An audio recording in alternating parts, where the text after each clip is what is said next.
We're a couple months in, but we already know it's going to be a pretty big year for the PlayStation 4. Hi folks, it's Falcon, and today on Game Ranks, the top 30 new PS4 games of 2020. Starting off at number 30, it's Predator Hunting Grounds, a new asymmetrical shooter in which some interesting ideas are experimented with. First off, it's not just incredibly powerful monster guy versus 4 other guys. Obviously, the idea is to escape. The team has to get away from the Predator and the chop-up. Yes, I said it that way. No, you can't do anything about it. And the team also has other objectives besides survive, with the Predator having some elements balanced to make it more of a challenge. For instance, all of his abilities and weapons are tied to a single battery. I don't know, this one's got some serious potential. Doing a multiplayer trial on March 27th, and Predator Hunting Grounds will fully launch April 20th. At number 29 is Marvel's Iron Man VR, an exclusive PSVR game in which you play as Tony Stark in the Iron Man suit. Now, obviously watching somebody else play a VR game isn't quite the same as playing yourself, but what we've seen of it is pretty impressive. It looks like it's a lot of fun. The presentation I've watched where they've done a demo, the person playing the game tends to get involved in it to a point where they stop listening to the other people, and I take that as a good sign because I want to fly around as Iron Man. I want to shoot lasers out of my hand. It sounds like a good time, and you know I'm going to be giving it a shot when it comes out on PlayStation 4 May 15th. Then number 28 is Persona 5 Royal, which isn't just adding a few more characters or scenarios, it's adding another semester to the game. A lot of fan service, including a new area where you can do team building stuff, cool darts, and of course it's Persona 5. How could you not want to play Persona 5? It's just an amazing game. But this is a much bigger version of Persona 5 with tons more content being added to the 7th RPG. Persona 5 Royals coming March 31st. At number 27 is the Pathless.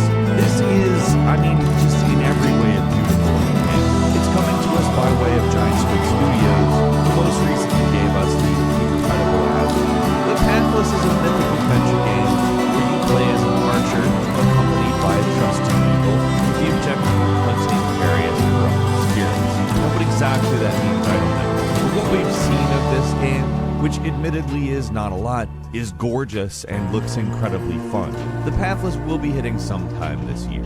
At 26 is Yakuza Like a Dragon, which is going to basically be an overhaul of Yakuza. It's not an action game, it's a JRPG turn-based specifically, and honestly, I think it could work. I'm at least optimistic about it, although I'm a little bit confused. Is it a spin-off, or is this a totally new direction for the series? I'm not sure. That said, their intent is to make a game that is quite a bit different than Yakuza, and I don't necessarily think that that's a bad thing. We'll see when Yakuza Like a Dragon hits sometime 2020. At number 25 is Wild, an open-world survival game coming to us from Wild Sheep Studio, a game set in the Neolithic period where you have access to some shamanic powers, like possessing animals, which you'll use to spy on other people as you attempt to survive in a large procedurally generated world. Wild Sheep Studio, the creator, was founded by the creator of Rayman and Beyond Good and Evil, PlayStation classics. This is a game that's been in development for a long time. We haven't heard a lot about it, but we've got our fingers crossed for 2020. At 24 is Grand Blue Fantasy Versus, a fighting game based on the RPG Grand Blue Fantasy that manages to really look like a 2D fighting game without really being one. What's interesting is it will have a fighting game and a story mode, which is essentially a beat 'em up, as in with bosses and co-op, and that sounds cool as hell. Grand Blue Fantasy is hitting in North America on March 3rd. At number 23 is Sakura Wars, what is billed as a cross-genre game. It's an action RPG, a dating sim, a visual novel. It really runs the gamut. It's also, interestingly enough, built on the Hedgehog engine and contains several developers from Sonic, so you know that there's some weirdness involved. You've got demons to fight. But yeah, this is the 6th mainline Sakura Wars game, and it's apparently a soft reboot. It does definitely look like something a little different, and that's not necessarily a bad thing. Sakura Wars is coming out April 28th. At number 22 is Beyond Good and Evil 2, the sequel to the cult classic space pirate adventure game. Information's pretty sparse on this game, and there's a good chance we'll be waiting quite a while for it, perhaps even into 2021. However, this game bears a mention now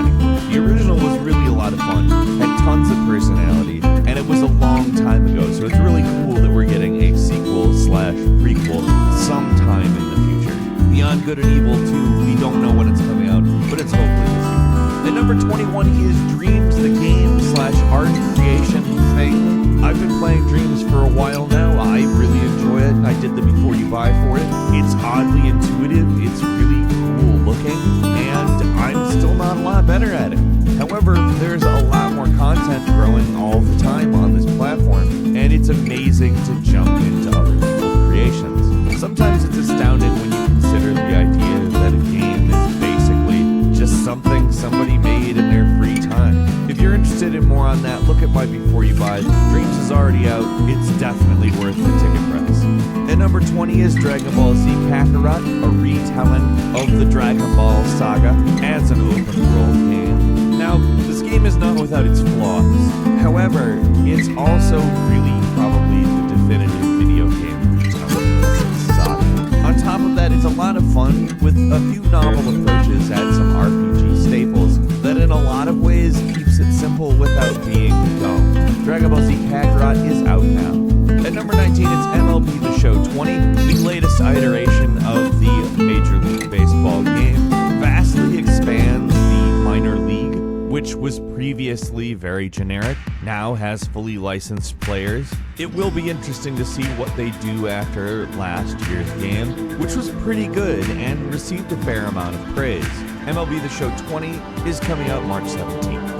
At number 18 is Outriders, which comes to us from People Can Fly, the developers of Bulletstorm and Gears of War Judgment. Outriders looks to maintain a fair amount of influence from Gears of War. Outriders is a 3-player co-op centric title set in a post-apocalyptic world. It also has a fair set of RPG elements. I don't know, it looks really intriguing to me, and I definitely want to give it a shot when it comes out sometime this year. At number 17 is Ubisoft's Gods and Monsters, coming to us from the creators of Assassin's Creed Odyssey. It is taking a very clear influence from Legend of Zelda Breath of the Wild, of course. However, it's obviously steeped in Greek mythology, and we don't know exactly to what extent it will be following the Breath of the Wild formula. My guess is, play-wise, it's probably going to be a little bit closer to Assassin's Creed Odyssey, with some Breath of the Wild elements thrown in. We don't have a release date. It is hitting sometime this year, though, and we're looking forward to it a great deal. And number 16 is Neo 2, which looks to give you a little more freedom in that you create your character at the start. Personally, I hope this isn't at the detriment to the game. Part of what made Neo very good was actually the protagonist. That doesn't mean that I don't welcome character creation in Neo 2. I do, as well as simply welcoming a lot more Neo action. Seriously, this is the sequel to one of the best Souls-like games out there. And number 15 is Skull and Bones, the open-world naval combat game, which is based on the naval play from Assassin's Creed Black Flag, and that is great. This is a game that we've known about for quite a while. It was announced quite a while back, and frankly, I've been on board since the beginning. The ship play from Assassin's Creed Black Flag, but as a full game. Yes, that's it. I'm ready. We do not have a specific date, but Skull and Bones is coming sometime this year, supposedly. And number 14 is Disintegration, a very different looking game set in a post-apocalyptic Earth where human brains are inside robot bodies. The game is touting the idea of a grave cycle, which is a hover motorcycle that is pretty cool. And the world itself it exists in is pretty cool. Obviously, we're going to need more. Information is kind of minimal now, but the trailers look phenomenal. Disintegration is coming sometime this year. And number 13 is Kerbal Space Program 2, an ambitious upgrade coming to us from Star Theory Games' different developer, where we'll be seeing a large amount of new types of propulsion, we'll be seeing colonies. Honestly, it looks like a pretty drastically expanded game, which is what we need from a new developer trying to prove themselves with what is honestly just a phenomenal game. We don't have a specific release date, but Kerbal Space Program 2 is coming sometime this year. And number 12 is the Destroy All Humans remake, a game that I am ever so here for. Destroy All Humans is a classic. I love it. I think it's funny. I think it's fun. And I'm extremely excited to see them totally remaking it with all of the original voice acting. For all intents and purposes, it looks like they're sticking pretty close to the original, albeit with much better graphics, and that's what I want.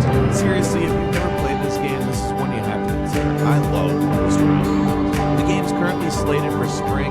We don't have a date yet, but really looking forward to it. At number 11 is Marvel's Avengers, which we've been anticipating for quite a while, and we saw a lot of what this game is going to be fairly recently. In a lot of ways, it looks to take some cues from the Spider-Man PS4 game, as well as throwing in a lot of cinematic stuff, some QTEs, and honestly, it looks like it might be shaping up to be a pretty interesting game. The plot is certainly a bit different, taking place after superheroes being outlawed for the most part anyways. It was delayed, but mainly to make the game better before release. It's always hard to criticize that kind of reason. I would always rather have a better game, and it's coming September 4th. At number 10 is LEGO Star Wars The Skywalker Saga. You have to know what LEGO Star Wars is at this point. It's an action-adventure game with fun gameplay and a lot of silly humor set in the Star Wars saga. This will span the entire 9-movie saga. I know a lot of people are going to enjoy this game, and that's not just children, although children will probably be all over it. In truth, the LEGO Star Wars games have always been a ton of fun. I've always enjoyed them, and I'll play this. We don't have a specific date, but it's coming this year. At number 9 is Watch Dogs Legion, the third in the Watch Dogs series, also possibly the most intriguing scenario. It's set in a post-Brexit alternate future in which London has become a police state. You are setting off the resistance. Of course, CTOS is responsible for everything, and in a police state, that's kind of scary. I think it's honestly a pretty good idea on account the previous games were set in a CTOS rising situation. Obviously, CTOS was implemented, but this is a different ballgame. Watch Dogs Legion will hit sometime this year. At number 8 is Vampire the Masquerade Bloodlines 2, the sequel to the 2004 cult classic video game. Bloodlines 2 takes place in 21st century Seattle, just around Christmas. Essentially, it's an alternate world in which vampires, demons, werewolves, etc. are the driving force behind a lot of the world's events. You're a thin blood vampire who is transformed in a big attack that rogue vampires caused, and are basically thrust into an entirely new world. We don't have a date, but Vampire the Masquerade Bloodlines 2 will be hitting sometime this year. And at number 7 is Elden Ring, the collaboration with From Software and George R.R. Martin that everyone is looking forward to. It's basically an open world take on the genre that From birthed, the Soulsborne, Souls-like, whatever you want to call it genre, with lore and story brought to us by one of the most celebrated modern authors out there, George R.R. Martin. I don't know how you could go wrong with this. It seems like a stretch to imply it could go bad. I'm of course very excited for this one. We don't yet have a specific release date, however it is supposed to come this year. Number 6 is Doom Eternal. I don't really know how on earth you could not want Doom Eternal. The Doom 2016 reboot is a hell of a lot of fun, no pun intended, and this is a bigger version of that with a grappling hook shotgun. I've said it in other videos, grappling hook shotgun is basically all that needs to be said, and I am there. I have zero complaints about anything I've seen from Doom Eternal so far, other than the idea that it's not out yet. It will be hitting sometime this year, however, and you can bet I will be there. At number 5 is the Resident Evil 3 remake. I'm particularly excited about this game on account some of it takes place before Resident Evil 2, the rest after, and Resident Evil 3 is a fantastic game on itself. Knowing the treatment that Resident Evil 2 got for its remake, I'm extremely excited to see this. Yes, I absolutely want to play Resident Evil 3 like the Resident Evil 2 remake. That's hitting April 3rd, 2020. Be there.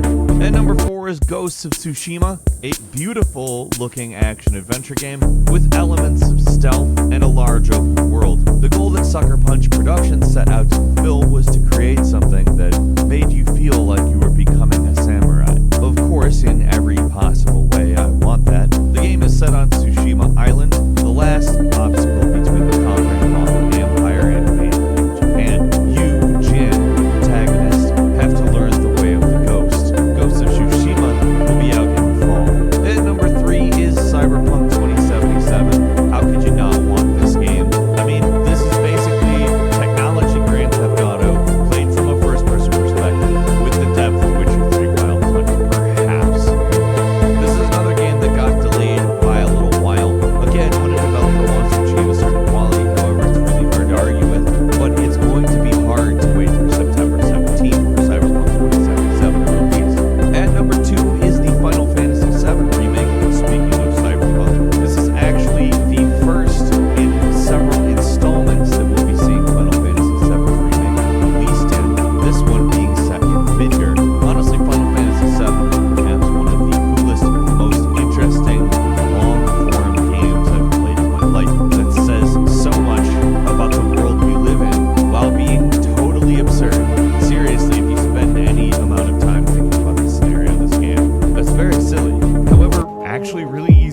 Austin.